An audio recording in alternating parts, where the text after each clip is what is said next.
Good evening. आज से start करने जा रहे हैं हम math, reasoning, GS and English का अलग अलग छोटी छोटी वीडियो और ट्रिकली तरीके से फॉर ऑल कंपटीशन एग्जाम के लिए, ठीक है।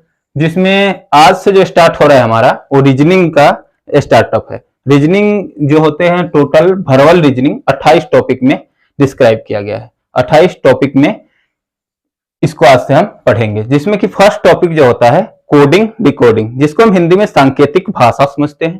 सांकेतिक भाषा और सांकेतिक भाषा यानी कि कोडिंग डिकोडिंग जो टोटल आधारित होता है, पूर्ण रूप से जो आधारित होता है वह अल्फाबेट पे आधारित होता है, यानी हिंदी इंग्लिश वर्णमाला पे आधारित होता है। वर्णमाला पे, अंग्रेजी वर्णमाला पे आधारित होता है। अंग्रेजी वर्णमाला में जैसे कि ए से लेकर के जेड तक के लेटर होते हैं, उसका कुछ स्थानीय मान होता है, यानी स्थानीय क्रमांकित मान, जिससे सारा सवाल जो होते हैं उसी से कंडक्ट कराए जाते हैं सारे एग्जाम में। उस सवाल के बारे में चर्चा करेंगे, उससे पहले बता देते हैं कि जितने भी कंपटीशन का एग्जाम होता है उसमें 1 से लेकर के 3 नंबर तक का सवाल जरूर आता है कोडिंग डिकोडिंग यानी सांकेतिक भाषा चैप्टर से, ठीक है। चलिए स्टार्ट करते हैं अब।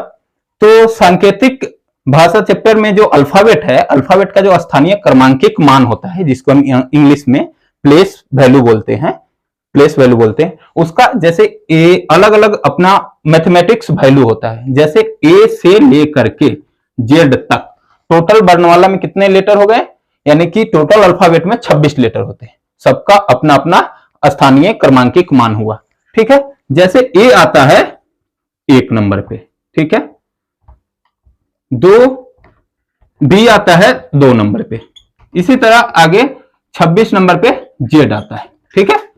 तो हमें ना सबसे पहले क्या करना होगा, ए से लेकर के जेड तक का सबका अपना जो प्लेस नंबर है वो नंबर याद करके हमें रखना होगा। तो ये नंबर याद करने के लिए वैसे थोड़ा सा मुश्किल लग रहा होगा कि ऐसे याद कैसे होगा बीच का, क्योंकि हमारे एग्जाम में क्या होता है ना, बहुत ही कम समय होता है। कम समय में दिमाग में नंबर बिल्कुल रिमेंबर होना चाहिए, बिल्कुल याद होना चाहिए। नंबर याद रहेगा हमें, तब जाकर के एग्जाम में हम बिल्कुल ही कम से कम समय में इस सवाल को सॉल्व कर सकते हैं, ठीक है। तो इसका हम शॉर्ट ट्रिक बताने जा रहे हैं, जिससे कि याद करना बिल्कुल ही आसान हो जाएगा, ठीक है। चलिए शुरू करते हैं। जैसे ए, बी, सी और डी, सबको पता है एबीसीडी। बचपन में जब पढ़ने जाते हैं फिर भी पता होता है कि ए से जेड तक, तो एबीसीडी सीख रहे हैं, एबीसीडी सीख रहे हैं, यानी कि एबीसीडी सबको पता है। एबीसीडी यानी कि 1 2 3 4, ये तो भूलने की चीज ही नहीं है। 1 से लेकर के 4 तक का, यानी कि ए से लेकर जेड तक में 4 लेटर हमें याद हो चुका है, एबीसीडी। यानी कि एक ए आता है 1 पे, बी 2 पे, सी 3 पे और डी 4 पे। एकदम दिमाग में बिल्कुल आसानी से सुनिए इसको, ठीक है।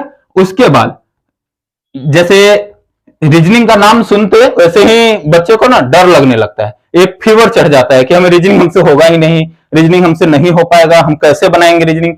तो उसी फीवर से याद आया कि फीवर का एक दवा होता है, ठीक है। जैसे फीवर का एक दवा होता है, उसको ना याद कर लीजिए आप लोग, सिफोलारक्स फीवर का दवा होता है, सिफोलारक्स। उसका स्पेलिंग देख लीजिए, CF, ठीक है,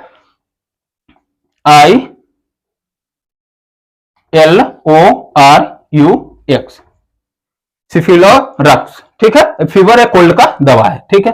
ये क्या होता है ना, 3 के टेबल में आता है, 3 के टेबल में, यानी कि 3 का टेबल तो सबको पता ही होगा, 6 9 12 15 18 21 और 24, ठीक है। तो यानी कि 3 पे सी आ गया, F आ गया 6 पे, एल आ गया 12 पे, O आ गया 15 पे, R आ गया 18 पे, U हो गया 21 पे और X हो गया 24 पे। यानी कि 4 ऑलरेडी हमें पहले याद हो चुका है, 6-7 ऐसे ही याद हो गया। सिफोलारक्स एक याद करने से मैं 6-7 हो गया। एक और बहुत ही इंपॉर्टेंट छोटा सा वर्ड बताने जा रहे हैं, जिससे कि 5 और याद हो जाएगा। वो वर्ड क्या होता है, इजोटी, EJOTY, इजोटी, ठीक है। इजोटी समझने में कोई दिक्कत नहीं होना चाहिए, ठीक है। ये ना 5 के टेबल में आता है, इजोटी जो आता है ना 5 के टेबल में आता है, यानी कि 5 10 15 20 और 25, यानी कि 7-8 यहां हो गया, 4-5 यहां हो गया, 3-4 वहां हो गए, यानी कि लगभग आधा एबीसीडी हमें याद हो चुका है, आधा एबीसीडी याद हो चुका है। अब आधा एबीसीडी से याद आया कि बीच में क्या होता है, ए से जेड तक के बीच में जैसे 1 से 26 के आधा कितना होगा 13, 13 और 14, यानी कि आधा सीधा बीच का वैल्यू निकालने के लिए एक फॉर्मूला होता है n और n प्लस 1 इंटू 2, तो सीधे ये सब हमें कुछ नहीं, मैथ को बीच में लाना ही नहीं है, बीच का जो होता है 13 14 हमें याद रखना है, जो कितना होता है m और n।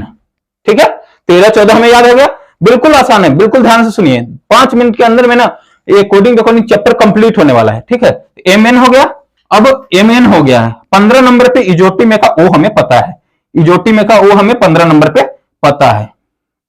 इसको ऐसे टिक कर देते हैं कि आप लोग को समझने में आसानी होगा। ठीक है, तो 15 नंबर पे और 16 और 17 का जो है ना बहुत ही इंपॉर्टेंट होता है P और Q। Q जो होता है ना थोड़ा सा यूनिक है, क्योंकि Q याद नहीं होता है, इसका कोई ट्रिक नहीं होता है, Q याद होता ही नहीं है जल्दी, और हर एग्जाम में Q से रिलेटेड क्वेश्चन आते ही आते हैं। हमें क्या करना है, कुछ भी नहीं करना है, P और Q को हमें याद करना है 16 से 17। 16 और 17 नंबर पे कितना होता है P और Q, ये याद रह गया हमारा। अब बात आती है 18, 18 हम बोलते हैं। चलिए आप लोग यदि 18 बोलिएगा, इसमें कुछ भी मत सोचिए, 18 बोलने पे आपको क्या करना होगा, 18 लास्ट में क्या है र, यानी कि 18 में क्या होता है आर। ठीक, 19, बस इसको ना याद रखने की चीज है। ठीक है, इसको याद रखने की चीज है, दिमाग में सेट करना है, ये ना कोई फॉर्मूला नहीं है, कुछ ये नहीं है, बस दिमाग में याद रहने के लिए छोटा सा हम ढूंढ के निकाले हैं 18 आर, 19 100 आया, यानी कि 19 नंबर पे एस हो गया, और 20 यानी कि 20 नंबर पे टी हो गया।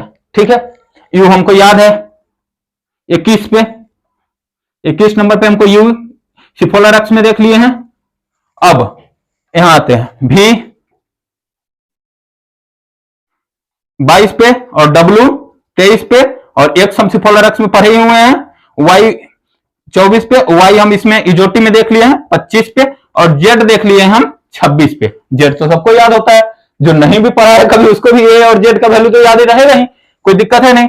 एक और अब एच बचा, एच को तो कुछ करना ही नहीं है हमें, क्योंकि एच हम ऐसे लिखते हैं, और बस एच याद रखने के लिए एच तो ऐसे भी एच लिखे, इसको हम ऐसे घूमेंगे, ऊपर से भी घुमा देंगे नीचे से घुमा देंगे, क्या बन गया 8, यानी कि एच कितने नंबर पे आ गया 8 नंबर पे। चलिए कोडिंग रिकॉर्डिंग का अल्फाबेट का जो स्थानीय क्रमांकिक वैल्यू हुआ, क्रमांकिक मान यानी कि प्लेस वैल्यू, ये पूरी तरह से कंप्लीट हो गया। उम्मीद है कि आप लोगों के समझ में आया होगा और याद हुआ होगा। इसी तरह का वीडियो आगे भी आते रहेगा। हमारा यूट्यूब चैनल का जो नाम है A to Z success zone, ठीक है, इस तरह का वीडियो छोटा छोटा वीडियो डलते जाएगा, और 20 से 25 वीडियो के अंदर रीजनिंग कंप्लीट हो जाएगा, उसको हम कंबाइन भी डाल देंगे, और इसके अगले वीडियो का लिंक डिस्क्रिप्शन में डाल दिया जाएगा। Thank you.